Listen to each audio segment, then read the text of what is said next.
Ce programme est financé par les amis et partenaires du ministère de Joyce Meyer.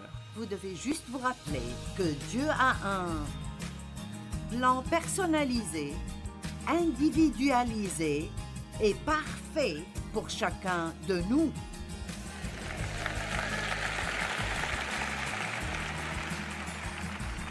Et nous devrions cesser de regarder d'autres personnes en essayant de comprendre pourquoi nous n'avons pas ce qu'elles ont.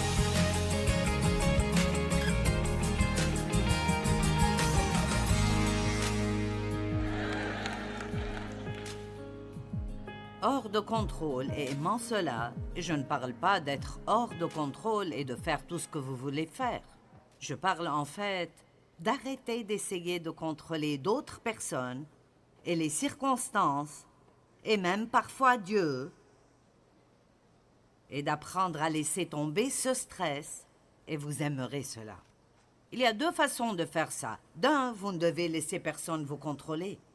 Ce n'est pas la volonté de Dieu, ce n'est pas bien pour eux et ce n'est pas bien pour vous.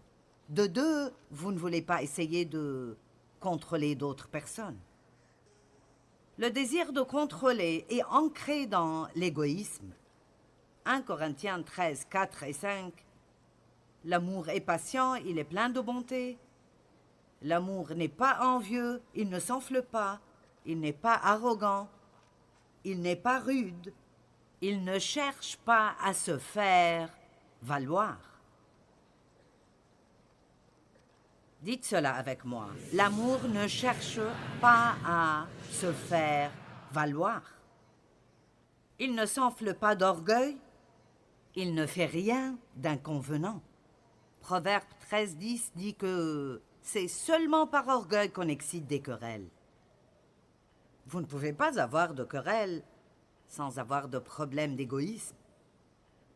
Proverbe 16:5. Tout cœur hautain est en abomination à l'Éternel. Wow! Certes, il ne restera pas impuni. Ésaïe 2, 11 et 12. L'homme au regard hautain sera abaissé et l'orgueilleux sera humilié. L'Éternel seul sera élevé ce jour-là. Il y a un jour pour l'Éternel des armées, contre tout homme orgueilleux et hautain, contre quiconque s'élève, afin qu'il soit abaissé. Bien, 3 personnes aiment cela. La Bible dit « Humiliez-vous donc, sous la puissante main de Dieu, afin qu'au temps convenable, il vous... élève. » Je commençais à dire « il vous insulte ». Mais si vous avez vécu assez longtemps, vous savez que Dieu vous donne une opportunité de vous humilier. Mais si vous ne le faites pas, il le fera pour vous, souvent publiquement, et ça peut faire vraiment mal. Donc je recommande vraiment que vous le fassiez vous-même en privé. Tu as raison, Dieu, j'ai tort. Amen. Maintenant, c'est aussi l'orgueil quand nous ressentons que nous devons toujours donner notre avis concernant des choses qui ne nous regardent pas. Savez-vous qu'il y a 3 versets qui disent tout simplement de nous mêler de nos propres affaires? Alors, combien d'entre vous aiment se mêler des affaires des autres? Allez, je ne veux pas des mains basses comme ça. Combien d'entre vous disent « Vous savez, Dave et moi vivions à côté d'un homme seul qui avait une grande maison et nous ne comprenions pas pourquoi il voulait une maison avec 4 chambres à coucher. C'est vraiment, vous savez, une perte d'argent. Maintenant, nous ne connaissions même pas le prénom de ce gars. Mais un jour, nous conduisions et l'un de nous a dit « Peut-être qu'il l'a fait pour un investissement. » Puis l'autre a dit « Mais il aurait pu trouver des investissements de loin meilleurs parce qu'il devra s'occuper de cet endroit. » Et donc, nous avons planifié l'avenir financier de ce type. Et nous ne connaissions même pas son nom. Puis-je vous dire que dans Romains 14, la Bible dit que chacun de nous rendra compte à Dieu pour lui-même.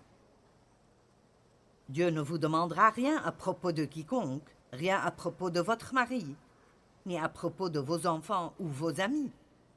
Il vous demandera à propos de vous-même. Et une autre façon de garder beaucoup de stress hors de nos vies... Maintenant, allez, une autre façon de garder beaucoup de stress hors de nos vies est juste de ne pas nous mêler des affaires des autres.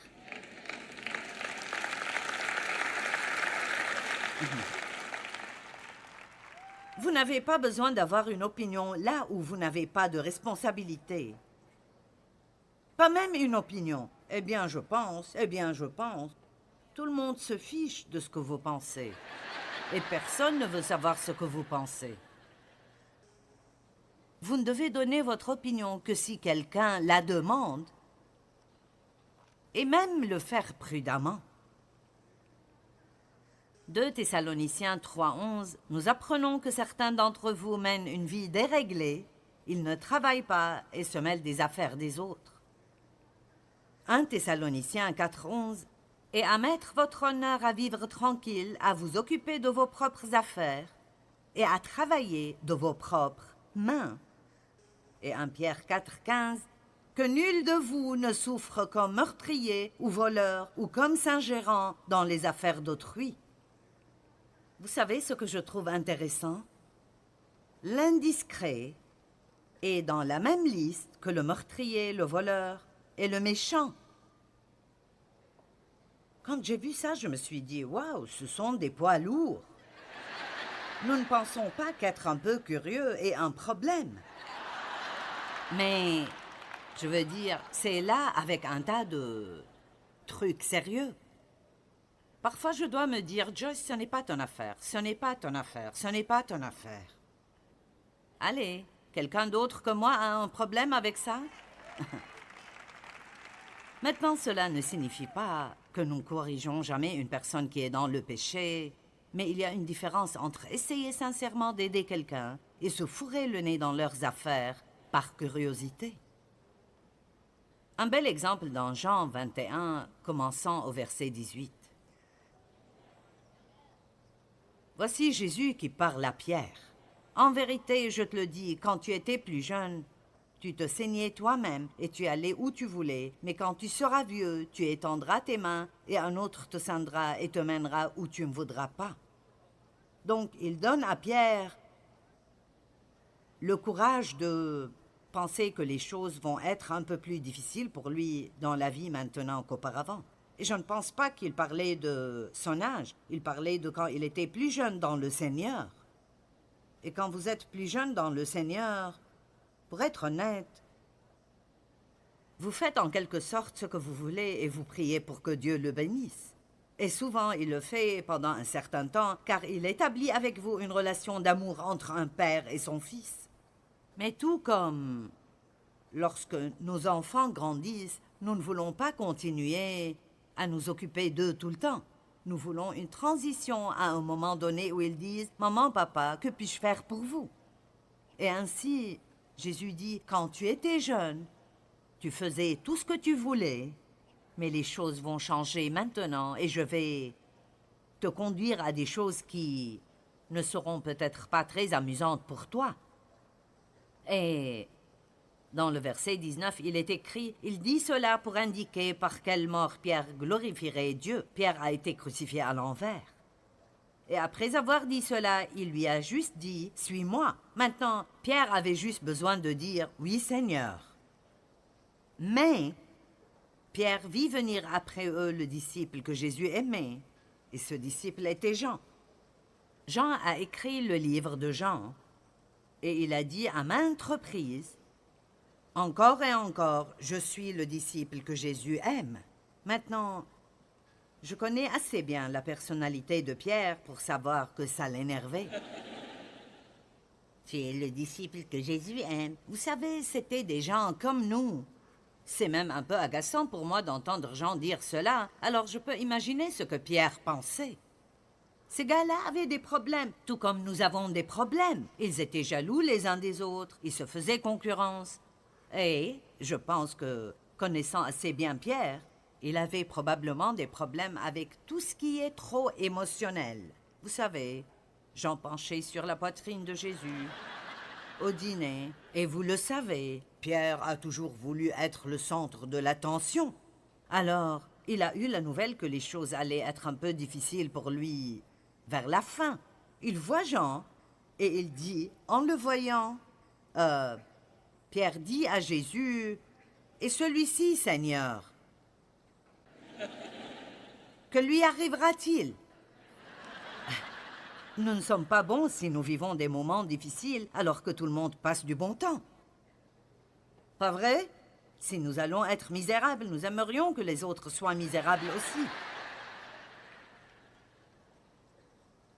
Et Jésus a dit, verset 22, « Si je veux qu'il demeure jusqu'à ce que je vienne, que t'importe, toi, suis-moi. » Donc Jésus a dit à Pierre, « Occupe-toi de tes affaires, pensez-y une minute. » Nous avons un problème.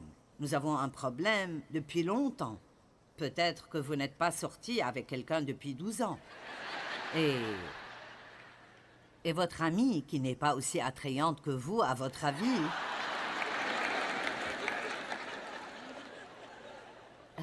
elle ne peut pas éloigner les gars d'elle. Ils sont après elle tout le temps. Et alors, vous n'aimez pas ça. Et vous l'aimez avec l'amour du Seigneur, mais vous ne l'aimez pas vraiment. Combien d'entre vous comprennent? Je ne peux pas te supporter, mais je t'aime avec l'amour du Seigneur. Vous voyez? Et tout ce que vous avez à faire, n'essayez pas de comprendre pourquoi vous ne sortez avec personne et elle-ci, et vous dites à Dieu à quel point c'est injuste. Vous devez juste vous rappeler que Dieu a un plan personnalisé, individualisé et parfait pour chacun de nous.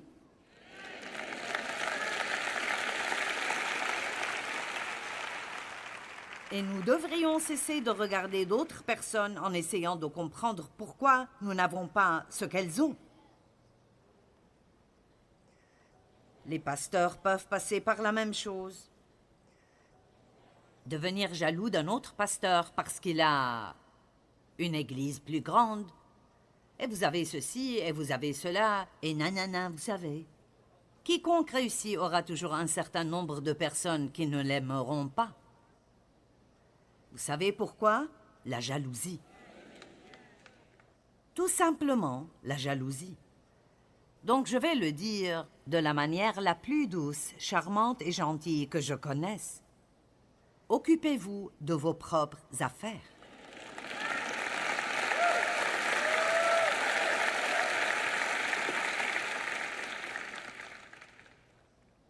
La troisième raison pour laquelle nous essayons de contrôler les gens est que nous craignons d'être exploités. Après avoir été abusé sexuellement par mon père qui l'a fait à travers le contrôle, la manipulation et le contrôle, il ne m'a pas forcé physiquement, mais il m'a forcé par la peur. Et mon père contrôlait tout ce qui se passait dans notre maison. Ce qu'il voulait regarder à la télé, nous regardions. Nous mangions ce qu'il voulait manger. Nous nous levions quand il se levait. Et quelque part, au milieu de tout cela, j'ai commencé à me faire des promesses que, quand je sortirai de là, personne ne me dira jamais quoi faire. Et quand vous vous faites ce genre de promesses intérieures... Donc, je me suis mariée avec le premier gars venu... Et il était en fait un escroc et un voleur. Et il mentait toujours et manipulait. Donc, après avoir eu l'expérience de mon père et de mon premier mari, quand le merveilleux Dave est arrivé, j'ai tout jeté sur lui. Et alors, quand Dave essayait de me donner un petit conseil, et Dave me protégeait énormément. Donc, il essayait toujours de me dire des choses pour que je ne me fasse pas de mal. Comme comment sortir de la baignoire. Et juste des trucs qui me font dire...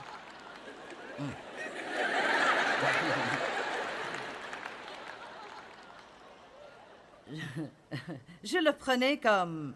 Pourquoi dois-tu toujours essayer de me dire quoi faire? Mais vraiment, il essayait de m'aimer. Mais comme j'avais ce truc en moi qui venait du passé, je ne le comprenais pas comme ça. Je voyais toujours qu'il essayait de me contrôler. Et ce n'était vraiment pas ce qu'il essayait de faire. Et je crois que beaucoup d'entre vous ont été blessés dans le passé. Et vous faites peut-être la même chose que moi. Vous avez peut-être déjà eu 2 maris. Et vous ne pouvez pas continuer à blâmer le nouveau pour tout ce que les anciens ont fait. Allez, parce que ce n'est pas juste. Ce n'est pas juste de faire ça. Et donc, j'ai dû un jour me repentir pour ces promesses intérieures que j'ai faites. Personne ne pourra plus jamais me contrôler. Personne ne pourra plus jamais. Et j'ai dû arriver à un point où j'ai dû réaliser que Dieu établit l'ordre partout où vous allez. Et partout où vous allez, vous devez savoir qui est responsable et vous devez être disposé à vous soumettre à cette autorité. Je prêche ici ce soir, mais c'est l'église de Joel. C'est vrai qu'il est en bas, mais c'est lui qui a le contrôle. Parce que s'il me disait de ne pas faire quelque chose, je ferais mieux de ne pas le faire. Et nous devons être disposés à nous soumettre à une autorité, parce qu'il y a tellement de rébellion dans le monde aujourd'hui. C'est incroyable combien les gens sont rebelles. Et la Bible dit que la rébellion est l'esprit de l'Antéchrist. Et nous devons faire très attention à cette attitude qui nous tente à nous tous. Personne ne va me dire quoi faire. Je vais faire ce que je veux. Quand Dieu établit l'ordre, ce n'est pas pour qu'une personne contrôle une autre, mais c'est pour que vous ayez la paix. Tout le monde ne peut évidemment pas être en charge. Quelqu'un doit toujours être la personne qui décide pour tout. Cette personne est aussi celle qui a toute la responsabilité. Maintenant, aucun d'entre vous n'a de problème à se soumettre à l'autorité, n'est-ce pas? Vous ne devez jamais avoir une position d'autorité si vous ne savez pas comment vous soumettre à l'autorité.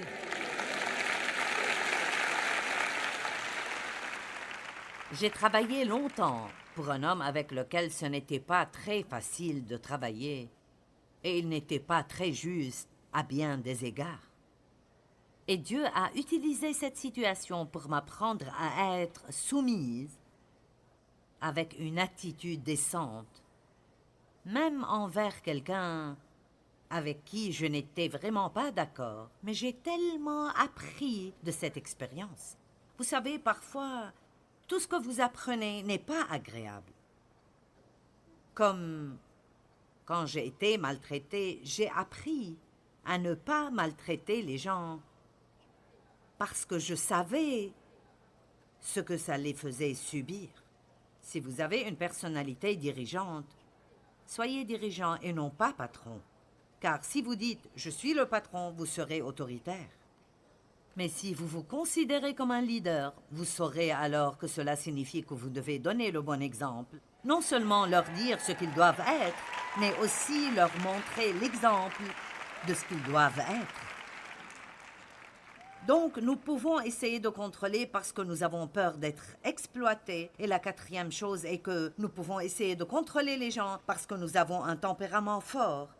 Et que notre tempérament, le tempérament que Dieu nous donne, joue son rôle dans les choses. J'ai écouté un homme nommé Martin Lloyd Jones, dont on dit qu'il était probablement le meilleur enseignant biblique de ce siècle. Et il est vraiment un très bon enseignant biblique. Et c'est intéressant, car à cette époque, les gens n'en parlaient pas beaucoup, mais ils parlent beaucoup de la façon dont notre tempérament affecte la façon dont nous gérons les choses. Et il a dit que certaines personnes ne seront jamais aussi joyeuses que d'autres. Certaines personnes ont simplement une personnalité plus profonde, plus mélancolique, et elles sont plus susceptibles de devenir déprimées, là où d'autres personnes peuvent simplement s'amuser dans la vie chaque jour. Et tout est un jeu pour eux. Dave se lève le matin et se lève en chantant, et je ne veux même pas parler ou voir n'importe quel être humain tant que je n'ai pas eu mon café. Amen. C'est comme la seule personne à qui je pourrais parler à cette heure de la matinée est Jésus. Mais si vous me donnez environ 1 heure, tout va bien. Donc, si vous avez une personnalité forte, vous devez faire très attention d'être équilibré et de ne pas essayer de dire à tout le monde ce qu'il faut faire. Sachez quand vous avez le contrôle et quand vous avez besoin d'être sous contrôle. Amen. Maintenant, il n'y a qu'une chose dans votre vie que Dieu vous a dit de contrôler, et c'est vous-même. Ainsi, au lieu d'essayer de contrôler tout le monde, nous devons utiliser plus de maîtrise de soi. 2 Timothée 1,7, Dieu ne nous a pas donné un esprit de timidité, mais de force, d'amour et de maîtrise de soi. Alors ne dites plus jamais « je n'ai aucun contrôle de soi ». Vous ne l'utilisez peut-être pas, mais vous l'avez. Et plus vous l'utiliserez, plus ce sera facile de l'utiliser. Paul a dit « chaque athlète exerce le contrôle de soi en toutes choses ».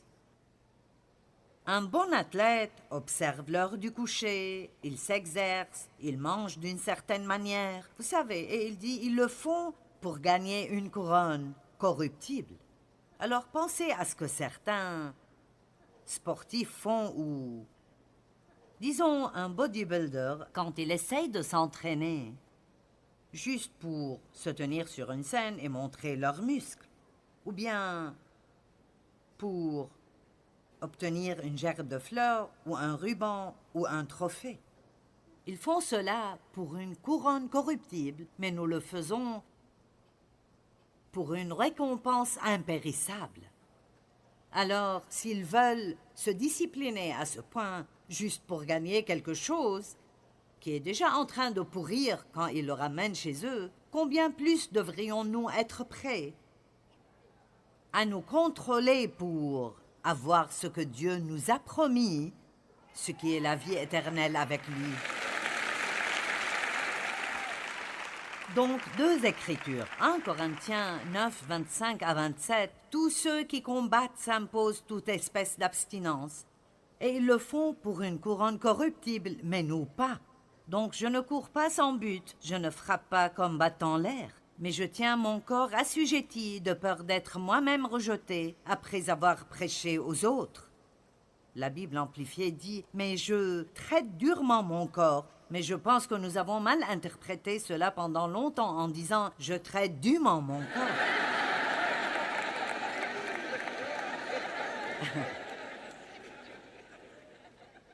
Ici, Paul dit « Je traite dûment mon corps ». C'est proche, mais ce n'est pas la même chose. 1 Corinthiens 6, 12. Toutes choses me sont permises, mais tout ne m'est pas utile. Toutes choses me sont permises, mais je ne serai dominé par rien. Je ne laisserai pas le sucre me contrôler. Je ne laisserai pas la drogue me contrôler. Je ne laisserai pas l'alcool me contrôler, ni les gens me contrôler.